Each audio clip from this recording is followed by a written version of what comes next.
everyone, welcome back to my channel, Adventures with Amirah. Today I have a story time story for you guys, and it's a crazy one.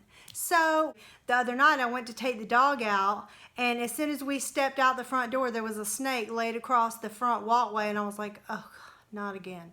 So I don't know what kind of snake that was. We're in Florida now, so I think it was a corn snake. I used to work with snakes when I worked at the zoo. I mean, I've held snakes and things like that. I don't really care to do that anymore, but we were stationed in California at the time that this story happened, and my son was probably about 7 or 8 months old, and we were laying on the living room floor. He and I were just having playtime, and it was right at dusk, and my husband was going to take our dog out. Our dog Petey that passed away is the dog from this story, and he actually saved our life, so we are forever indebted to him and his memory. So my son and I are laying there on the floor, and we're just like rolling around. He was on one of those little baby mats, and he's playing and whatnot, and my husband slides open the door, and we're in the living room, so there's a sliding glass door that's literally about this far from where the baby is.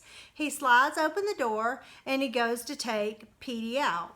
And so we lived backed up to this field. We lived on base, but there were so many snakes and mice, and I guess because of where we lived more, the base was more out in the country.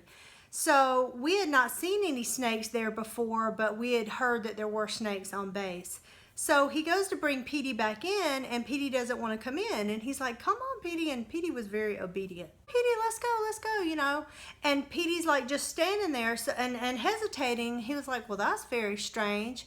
Now I would listen to my dog. As a matter of fact, Galaxy knew that snake was on the porch the other night before I even opened the door, because when I went to step outside, Galaxy stopped, and he never stops. He's always running off somewhere. It was an indicator to me to pay attention to what I was looking at, and there was a snake there. So I wish I had done that this night, but we didn't. So my son and I are laying there, and my husband's bringing the dog back in, and suddenly the dog lunges forward, and the snake at the same time had already bit Petey. We didn't even see it. It was so fast. There was a western diamondback rattlesnake laying up against the sliding glass door on the concrete. And western diamondbacks are more grayish in color, so they blend in with the concrete very easily, especially at dusk. My husband is standing there, and the snake tries to bite him, and he jumps out of the way, and then the snake is like, now he started rattling. Like, he never rattled or anything to give us a warning. So now he's remaneuvered himself, and he's like pointed towards the baby and I, and we literally are only about, I don't know, less than 2 feet from this snake. My baby is right there. I'm trying to figure out how to I can't get to the sliding glass door to close it, because I'm afraid if I make any harsh movements, he's gonna bite the baby. So Petey at this time jumps forward. He's bit on the face, and so I'm able to get the sliding glass door shut, and my husband takes him around the front of the house and comes in that way. We had to call the base fire department to come get the snake, but unfortunately in California, snakes are protected. Most wildlife is. And they just came and gathered the snake up off my back porch and released it down the street. It probably was sitting back at my back porch later that night. I mean, this is crazy to me. In Georgia, when you see snakes, especially venomous snakes, you kill them. If it's a king snake or something that eats venomous snakes, we keep those around. But I'm like, why in the world would you want to rescue the rattlesnakes? I mean, I understand that they keep the mice population under control, but when it's a hazard to humans, like, they need to be moved somewhere else. Anyway, that's my rant about that. I was so upset about that. I was like, you're just going to release him down the street from here? Like, what good does that do? This is his home, probably right behind my house. He'll be back over here tonight, you know?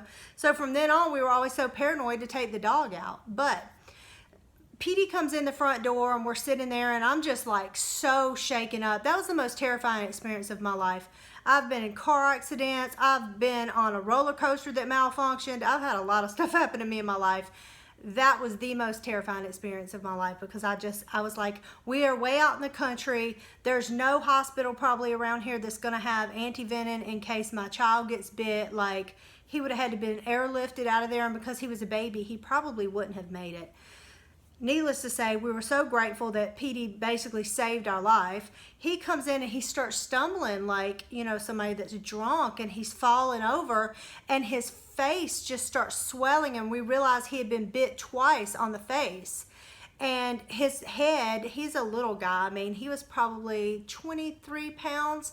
His head got the size of a Saint Bernard. It was insane. I have never seen, it looked like one of those cartoon dogs that's on the little body with the giant head, but it was happening in real life. The nearest veterinary clinic was 45 minutes away.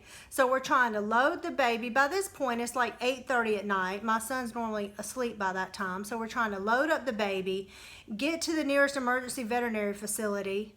$1,400 is how much they're saying it's probably going to be, because they don't know how much venom was injected into my dog. And my dog is already a little dog, so they're thinking since he got bit twice, he's probably not going to make it. And they won't even see the dog unless we pay $600 cash up front. Okay, at this point, my husband is on, I think he was an E4 at the time, maybe an E5. We didn't have any extra money. I was a stay-at-home mom because I worked until the day I went into labor with my son.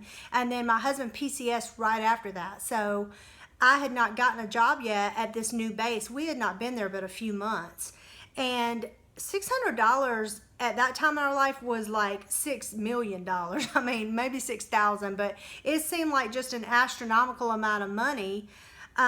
But you know, what are you gonna do? Tell the poor dog, I'm sorry, you know, I just can't scrounge up the money for you even though you saved our life? No, you know, so we're sitting there trying to figure it out, and thank God we have good credit. So I was able to open a Care Credit account just to pay for that veterinary bill, because they needed a $600 deposit before they would even see him. Meanwhile, you know, it's been probably 2.5 hours since he's been bit, because he got bit. We didn't realize it. We called the fire department. They came to the house, got the snake. It was after that we realized that he had been bit. We had to load him up, get the baby ready, and, you know, get his bottles together and everything to go, because we didn't know how long we'd be gone. And we get to the place that's 45 minutes away, and so it's been so long, and they're like, oh yeah, well, we'll have to wait for the credit to be approved. And I swear this happened on like a Saturday or Sunday night. Of course, everything bad goes wrong on the weekend when everything's closed. And I'm like, are they gonna, you know, be open at 10 something at night, you know, like to approve the credit, or what are we supposed to do? And we didn't have any family we could really call to ask for help. My husband and I have really just been on our own taking care of things for so long.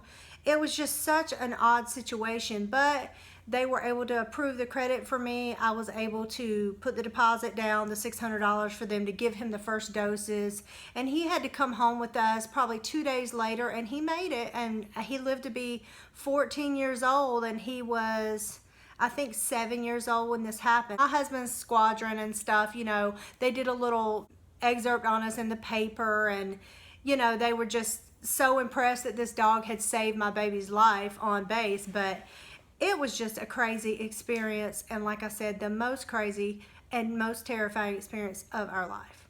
Anyway, that was my story time. I have 9 million and 2 more at least. So if you guys are interested in seeing more of these, comment down below. Thanks. Bye-bye.